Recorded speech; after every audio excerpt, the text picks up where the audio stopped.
Hello, my name is John Smith, and my group was in charge of covering sections 14.1 to 14.6 in the book. These sections included introduction to work, the relationship between work and energy, and the conservation of energy. For today, we are going to go more in depth into the conservation of energy, and we are going to run a brief demo demonstrating this concept and verifying that it is in fact accurate. So right now I'm going to pass it on to Alan Hill to go over a brief description of the equations we use and how the demo is going to work. My name is Alan Hill, and today we're going to be going over the concept of the conservation of energy. Our setup is a spring inside of a tube with a mass. We're going to depress that mass using a spring attached. We're going to attach a string to the mass, and the string will have a known mass attached to that, which will depress the spring a known amount.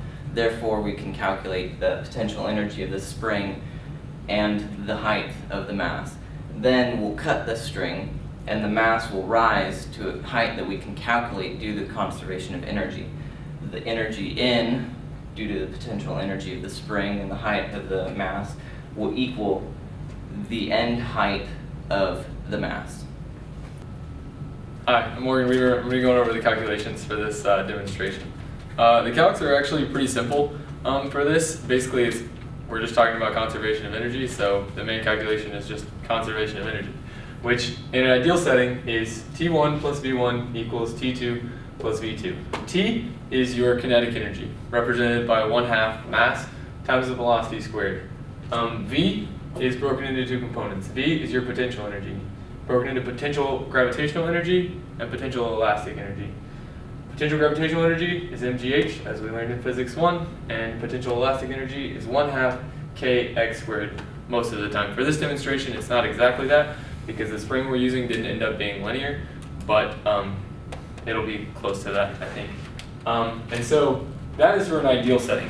T1 plus V1 equals T2 plus V2. And as we know, in this world, we have a lot of forces that are not conservative. These are all conservative forces. And so if it's not an ideal setting, then we have to account for those non-conservative forces. And how we do that is with this equation here, which is basically the same thing except for this component right here. T1 plus V1 plus the U, which is the work done by non-conservative forces between points 1 and 2, equals T2 plus V2. And if we expand that all the way out, we get T1 plus VG1 plus VE1 equals T2 plus VG2 plus VE2 minus the non-conservative forces, which is a long mess. But for this equation, we're looking at a spring, a weight as it's compressed by a spring, and then a weight at the top. So all we really need to look at is that point and the other point. And so all kinetic energy is not involved in this equation. At the beginning, it's at rest, so T1 equals 0. At the end, at the top of the height, it's at rest, so T2 equals 0. And the spring is obviously not compressed when the weight is in the air, so VE2 also equals 0. So our final equation for this calculation ends up being VG1 plus VE1 equals VE2 minus the non-conservative forces. And that's the basic principle for this whole thing. The only other calculation we used for this demonstration was how to find a K value, which we just use the force of the spring equals Kx to the n.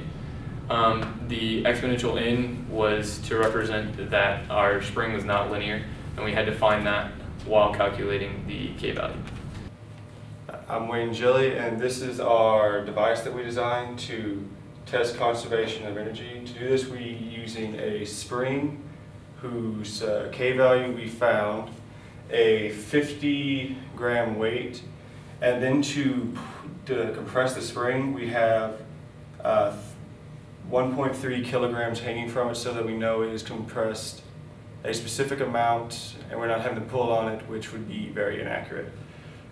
To keep the string upright, we use a PVC sleeve with a notch cut in it so that you can see how high up it goes. And then to release it, we simply cut the string.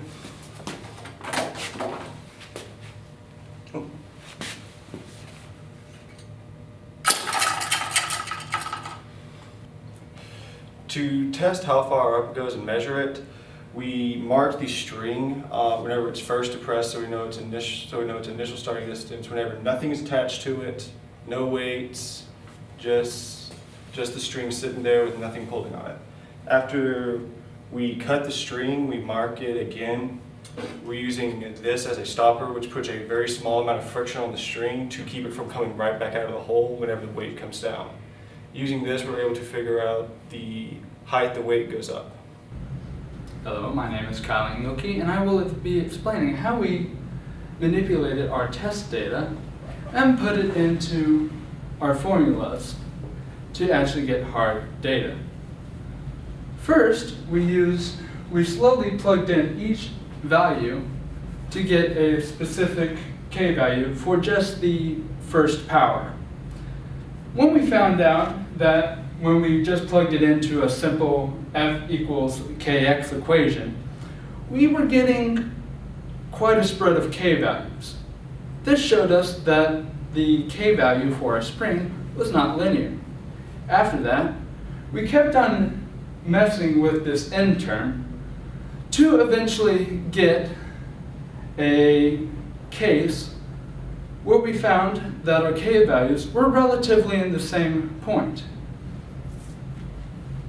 To convert our grams and millimeters to the correct form to actually use this equation, we had to divide our grams and our millimeters by 1,000 to get them into our meters and kilometers. Now that we know our F equals Kx to the 1.1 power, it's a relatively hot spring, and our K value, which was 835 approximately, we then plugged in our expected values to test our main case to see how high the weight would go. To find the initial compression of the spring, we first plugged in the mass that we were going to hang from the spring, multiplied it by 9.81, our gravity, to get how much force we were getting onto our spring. Then, using our lovely spring equation that we just found, we set our force due to our spring equal to the force that we get from our mass that we're hanging and our spring gravity. From this point, we then messed with the equation and found out how much our spring compressed. Using this information, we then moved on to our main experiment and our main formula. With the data we acquired previously, we can then find our energy equation due to the spring by integrating our force equation for the spring into our energy equation. Then setting the energy equation of the spring due to the energy equation due to gravity, we can then use our compression distance due to the spring and find how high it goes, which was roughly about 1/3 of a meter. Then we moved on to testing. Our testing was in centimeters due to the fact that we needed relatively accurate data due to our testing apparatus. From that point, we found out how the average of our 3 tests, which was considerably less than what we estimated. Due to the error, we decided to calculate how much error we did have, which ended up about 10.34% off, which is good for government work, but besides that, it could have been better.